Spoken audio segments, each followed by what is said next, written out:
ఈ వీడియోలో AP ESR సంబంధించి పార్ట్ 4 లీవ్ ట్రావెల్ కన్సెషన్ డీటెయిల్స్ని ఏ విధంగా ఎంటర్ చేయాలని చూద్దాం. దీంట్లో ఇక్కడ మన స్టార్టింగ్లోనే is anywhere in the country availed, ఇక్కడ ఎస్ అయితే ఇక్కడ మీరు యూజ్ చేసుకొని ఉంటే అవైల్ చేసుకొని ఉంటే ఎస్ అనే ఉండే, లేదంటే నో అని చెప్పేసి సెలెక్ట్ చేసుకోండి. నెక్స్ట్ ఇఫ్ అవైల్డ్ పీరియడ్, ఒకవేళ అవైల్ చేసుకుంటే ఆ పీరియడ్ని ఇక్కడ సెలెక్ట్ చేసుకోవాలి, లేదంటే ఇక్కడ మీరు సెలెక్ట్ అని చెప్పేసి బ్లాంక్గా వదిలేసిన నో ప్రాబ్లం.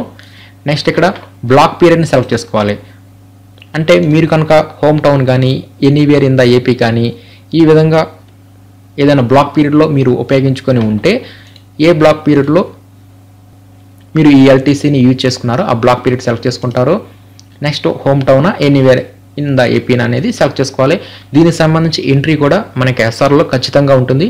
ఆ ఎంట్రీ ప్రకారమే మన ఈ వివరాలని నమోదు చేయాలి. ఆ ఎంట్రీలో ఏ విధంగా అయితే ఉందో సేమ్ అవే వివరాలను ఎంటర్ చేయాలి. వెదర్ లీవ్ అవైల్డ్, ఇక్కడ కనుక మనం లీవ్స్ని మనం యూజ్ చేసుకొని ఉంటే ఎస్ అని చెప్పి సెలెక్ట్ చేసుకుంటాం, లేదంటే నో అని చెప్పి సెలెక్ట్ చేసుకుంటాం.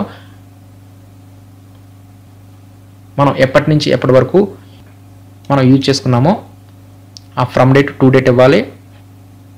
నెక్స్ట్ ఇక్కడ ఫ్యామిలీ డీటెయిల్స్, ఆ ఫ్యామిలీ వివరాలను కూడా ఇక్కడ మనం నమోదు చేయాలి. ఇక్కడ ప్లస్ సింబల్ మీద క్లిక్ చేస్తే ఇంకా అదనంగా ఫ్యామిలీ మెంబర్స్ని యాడ్ చేసుకోవచ్చు. అదేవిధంగా ఇంకొక ఎంట్రీ ఇవ్వాలంటే యాడ్ రో మీద క్లిక్ చేస్తే ఇంకొక ఎంట్రీ అనేది మనకు వస్తుంది.